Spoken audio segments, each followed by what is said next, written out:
యోనా గ్రంథము ద్వారా దేవునికి తన ప్రజల పట్ల అమితమైన ప్రేమ, దయ, కనికరం గురించి మనం తెలుసుకోవచ్చు. దేవునికి మన పట్ల ఎంత అపారమైన ప్రేమ ఉందో మనం గ్రహించవచ్చు. దేవునికి మనల్ని బాధ పెట్టడం కానీ, నాశనం చేయడం కానీ ఎంత మాత్రము ఇష్టం ఉండదు. మనము పాపము జీవితం జీవించి మనం నాశనం చెందడం ఆయనకు అస్సలు ఇష్టం ఉండదు. మన రక్షణే ఆయనకి ఇష్టం. ఆయన ఆజ్ఞలను పాటిస్తూ భక్తి శ్రద్ధలతో జీవించడమే ఆయనకు ఇష్టం.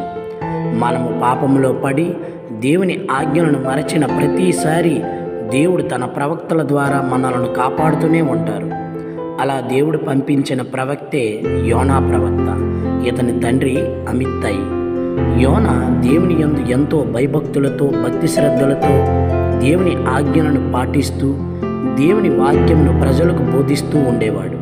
ఒకరోజు దేవుని వాక్కు యోనాకు ప్రత్యక్షమై, నినివే ప్రజలు పాపపు జీవితంలో జీవిస్తూ వారికి నచ్చినట్లుగా బ్రతుకుతున్నారు, అనేక ఘోరమైన పాపములు చేస్తున్నారు.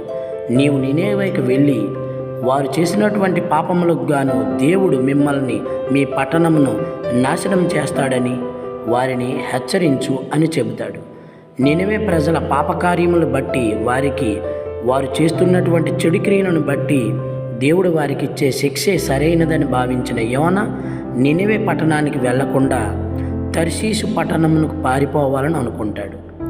యొప్పేకు పోయి తర్షీషుకు పోయే ఓడని ఎక్కుతాడు. ఈ విధంగా యోనా దేవుని నుండి తప్పించుకున్నాను అని అనుకుంటాడు. కానీ దేవుడి ఉగ్రత సముద్రంపై ఒక తుఫాను రూపంలో వస్తుంది.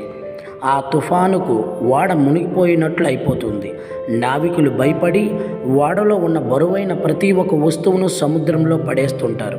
అయినా తుఫాను తాకిడి ఎక్కువైపోయి ఓడ మునిగిపోతున్నట్లు అవ్వడంతో నావికులు వారి దేవులను ప్రార్థిస్తూ ఉంటారు.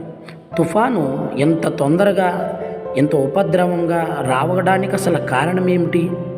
అసలు ఈ తుఫాను దేవునికి ప్రార్థించినా తగ్గకపోవడానికి కారణం ఏమిటి అని వారు చూస్తూ ఉండగా ఓడ క్రిందకు యజమాని వెళ్ళి చూడగా యోనా అందులో నిద్రిస్తూ ఉంటాడు.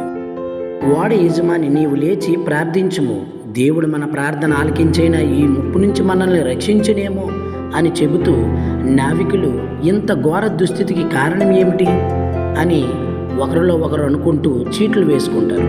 ఆ చీటీలో యోనా పేరు వస్తుంది. వారు యోనా వద్దకు వెళ్ళి, నీవు ఎవరు, ఎక్కడి నుండి వచ్చావు అని అడుగుతారు. దానికి యోనా, నేను హీబ్రూ జాతివాడును, సర్వాధిపతి, సర్వశక్తిమంతుడు, భూమిని సముద్రమును సమస్తమును చేసిన దేవుడు నా దేవుడు అని చెబుతాడు. వారు ఇతడు దేవుని ఆజ్ఞను మీరి ఆయన మాట తిరస్కరిస్తూ ఆయన మాటను లెక్క చేయకుండా వచ్చాడని తెలుసుకుంటారు. ఇంకో పక్క తుఫాను తీవ్రత అంతకంతకు పెరిగిపోతూ ఉంటుంది. అప్పుడు యోనా నావికులతో, ఈ తుఫాను దేవుడు నా కోసమే పంపించాడు, మీరు నన్ను ఈ సముద్రంలో పడేయండి అని చెప్తాడు. వారందుకు ఇష్టపడక యోనాను ఎలాగైనా ఒడ్డుకు చేర్చాలనుకుంటారు. కానీ ఎంత ప్రయత్నించినా ఒడ్డుకు చేర్చలేకపోతారు. అప్పుడు నావికులు దేవునితో, తండ్రి, మేము నిర్దోషులము, ఇతని ప్రాణం తీసినందులకు మమ్మల్ని శిక్షించకండి అని ప్రార్థించి యోనాను సముద్రంలో పడేస్తారు. అంత ఉగ్రతమైనటువంటి తుఫాను ఒక్కసారిగా ఆగిపోతుంది. ఇది చూసిన నావికులు దేవునికి భయపడి ఓడలోనే బలులర్పిస్తారు. దేవుడు ఆజ్ఞాపించక ఒక పెద్ద చేప యోనాను మృంగివేస్తుంది. యోనా ఆ చేప కడుపులోనే 3 పగుళ్ళు 3 రాత్రులు ఉంటాడు. చేప కడుపులో ఉన్న యోనా దేవునితో, ప్రభు, నా ఆపదలో నీకు మొరపెట్టగా నీవు నా వేడుకోలు ఆలించితివి. నేను పాతాళ లోకంలో నుండి ప్రార్థన చేయగా నీవు నా ప్రార్థనలు ఆలించితివి అంటూ ప్రార్థిస్తాడు. దేవుడు ఆజ్ఞవ్వగా చేప ఒడ్డుకు వెళ్ళి నోరు తెరిచి వెళ్ళగాకగా యోనా బయటకు వస్తాడు.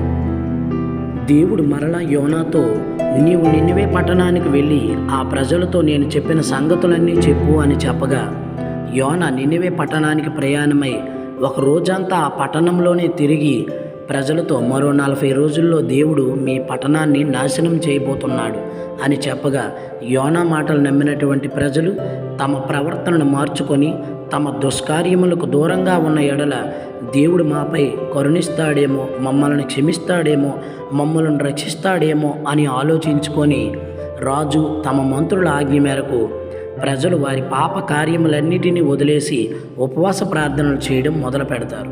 నినివే పట్టణ రాజు కూడా రాజవస్త్రాన్ని వదిలేసి గోనెపట్ట ధరించి ఉపవాస ప్రార్థన చేస్తాడు. ఇలా ప్రజలే కాకుండా ఎడ్ల మందలు, గొర్రెల మందలు, పశువులన్నీ కూడా ఏమీ తినకుండా ఏమీ తాగకుండా ఉపవాస ప్రార్థనలు చేస్తాయి. ప్రతి ఒక్కరూ చేసినటువంటి ఈ ఉపవాస ప్రార్థనకు దేవుడు శాంతించి వారిని ఏమీ చేయకుండా అధికంగా దీవిస్తాడు. దీనిని చూసినటువంటి యోనా కోపముతో, దేవా, నీవు జాలి, కృప, ప్రేమగల దేవుడవు, నీవు వారికి ఏ కీడు చేయవని నాకు తెలుసు, అందుకే నేను తర్షీషునకు పారిపోవాలనుకున్నాను అని చెబుతూ, ప్రభు, నాకు ఇంక బ్రతకాలని లేదు, దయచేసి నా ప్రాణమును తీసుకొనుము అని చెప్పగా, అందుకు దేవుడు, యోనా, నీవు ఇలా కోపపడడం మంచిదా అని అడగగా, యోనా నగరం నుండి బయటకు వచ్చి తూర్పు దిక్కున ఒక చోట పందిరి వేసుకొని దానిలో కూర్చొని నినివే పట్టణానికి ఏ గతి పడుతుందో చూద్దామనుకుంటాడు.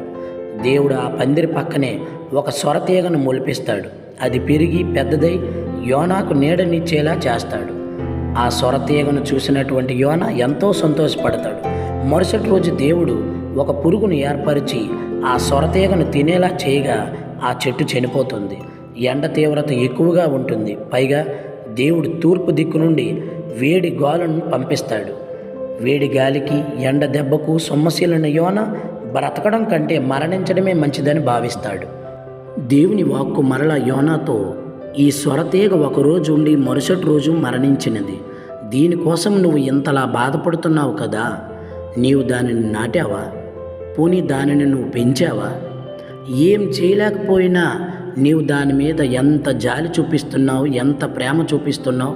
మరి నేను ఆ పెద్ద నగరమైనటువంటి నినివే పట్టణం మీద జాలి చూపించడం మంచిది కాదా? పైగా ఆ నగరంలో అభం శుభం తెలియని వారు కొన్ని వేల మంది ఉన్నారు. అంతకు మించి కొన్ని వేల లక్షల పశువులు ఉన్నాయి. మరి నేను వాటిపై జాలిని, ప్రేమను చూపించడం మంచిది కాదా అని అడిగాను. ఈ గ్రంథం ద్వారా దేవుడు అన్యజాతి జనులకు దేవుడని, రక్షకుడని, కరుణామయుడని, పశ్చాత్తాపంతో ప్రార్థన చేస్తే తప్పక ఆలకిస్తాడని, రక్షిస్తాడని మనం తెలుసుకోవచ్చు. అదేవిధంగా దేవునికి మన ఎడల ఒక గొప్ప ప్రణాళిక ఉందని, మనం ఎంత ప్రయాసపడినా దేవుని చిత్తం లేకుండా మనం ఏ పని చేయలేమని, ఒకవేళ చేసినా విజయం సాధించలేదని మనము ఆలోచించాలి, గుర్తించాలి. మన దేవుని చిత్తానుసారంగా నడుచుకొని ఆయన ఆజ్ఞలను పాటిస్తే అప్పుడు మనకు విజయం తప్పక లభిస్తుంది. దేవుని ఎడల భయభక్తులతో దేవుని ఆజ్ఞలను పాటిస్తూ దేవుని కృపను, ప్రేమను పొందుదాం. ఈ వీడియోను చూస్తున్న మీకు, మీ కుటుంబాలకు ఆ దేవుని యొక్క శాంతి, సంతోషము, సమాధానము కలుగునుగాక. ఆమేన్.